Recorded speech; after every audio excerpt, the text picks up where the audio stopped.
Hello everyone, this presentation is for Philosophy 5350 Ethics, and it's supposed to go along with Module 3 and to give a little bit of context to what we're going to be studying this week. So, if we look back at our discussion of happiness, there did seem to be something missing, and Kant was very helpful here in letting us know that our current conception, using the consequences of actions as a way to understand happiness, is just not going to be good enough.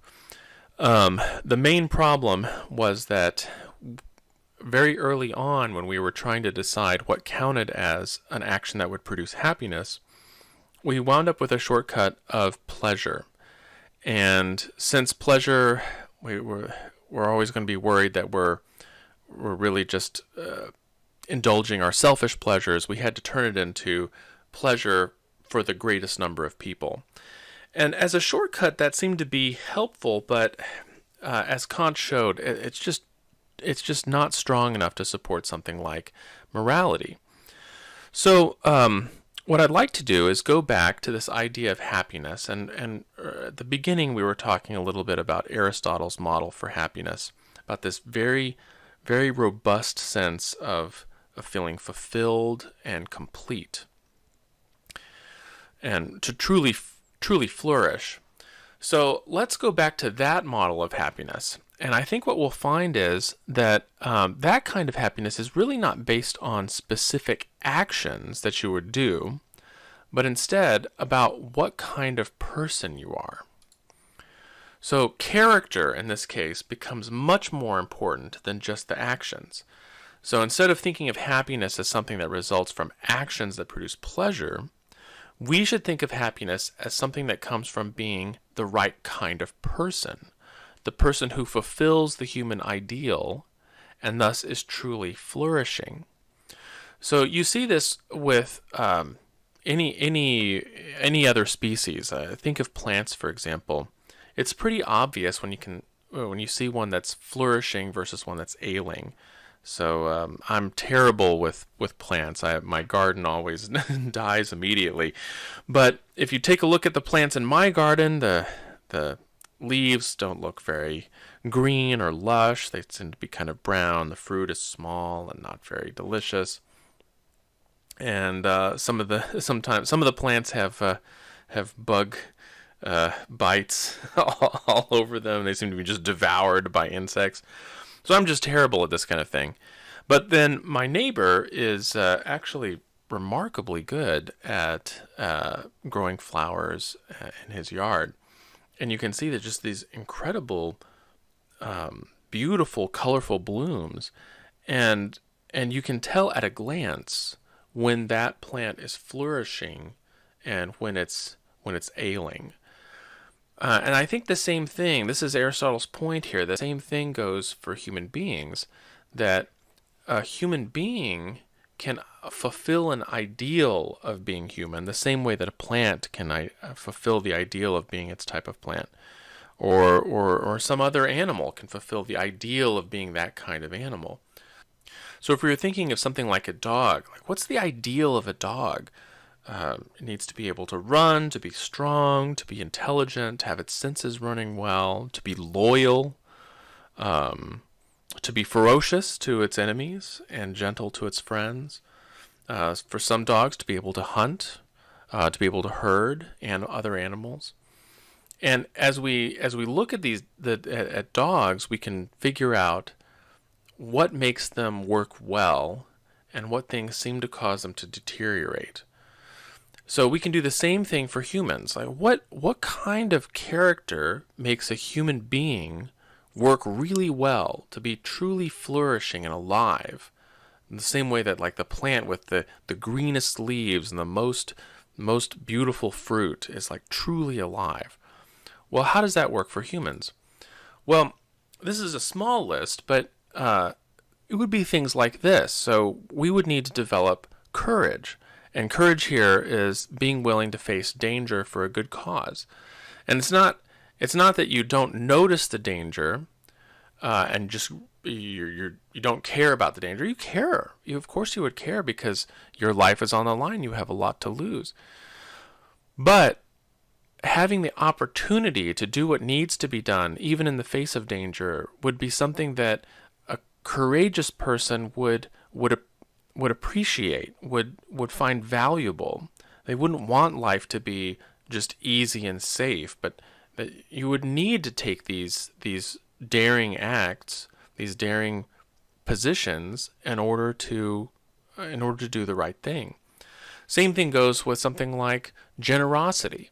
So, to be a generous person, you would enjoy giving, and it would be proportionate to your means. It would be proportionate to the friendship of the people that you're giving to, but that you would enjoy giving. It would be something that would make you happy to give to others, to be the person that, say, takes your work friend out for their birthday, or gives a gift to your nephew for Christmas, or perhaps is the person who donates their time to help those who are less fortunate. But that this wouldn't be something that you'd be doing under duress, like you'd have to do it, like you're doing your community service or something like that. But that it would be something that you would enjoy, that you would feel, it would feel rewarding to you.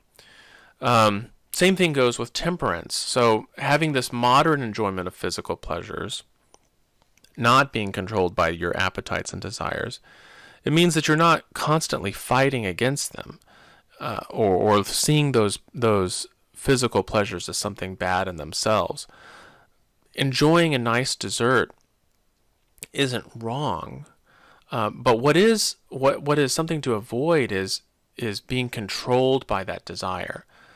Just to take myself for example, I can't have cookies in the house. If I do, I'll just eat them, and I'll convince myself that I'm just having two, but then it'll be another two 30 minutes later, and then another two a couple hours after that, and before you know it, the entire box of cookies, I've eaten it. And my kids get really annoyed at me because they don't seem to have this problem. They'll have a cookie or two, and then that'll be it. And not me. I have to keep going back. So I don't have this quality of temperance that if there's cookies in the house, I've got to eat them. And maybe one of the things I could develop is this ability to not be controlled by that desire, to still enjoy the cookie. I'm not going to sit here and play mind games with myself and tell myself that the cookie is not delicious, or that I don't enjoy it, because I do, but that I shouldn't be controlled by that desire. There's other ones too. I mean, think of like even simple things like humor or friendliness, the things that allow us to get along with each other. Because human beings are a social species. We're not the kind of creature that does well isolated. And so being able to smooth over the little issues and bumps along the road with things like friendliness and good humor, those are incredibly valuable things, and those contribute to having a complete and flourishing life. So if you're thinking along these lines, what brings happiness is not some quantity of pleasure that we could identify perhaps, but instead it's developing within yourself these character traits that would turn you into a good person. So we're not so focused on this or that action, like how correct is this action, but it's more of, if you're the right kind of person, then your actions will naturally follow. So how would we go about doing something like this? Well, first, I would need to discover what character trait I should develop. So in my case, I would need to work on my temperance when it comes to something like dessert. For someone else, it might be something like humor.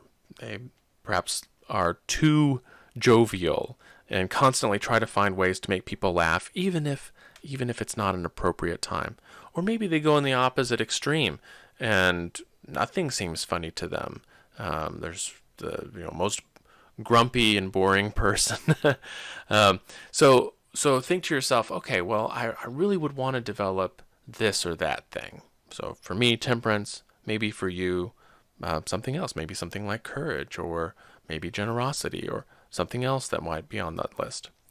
So then the next step would be to find someone who does that, who really exemplifies that particular character trait.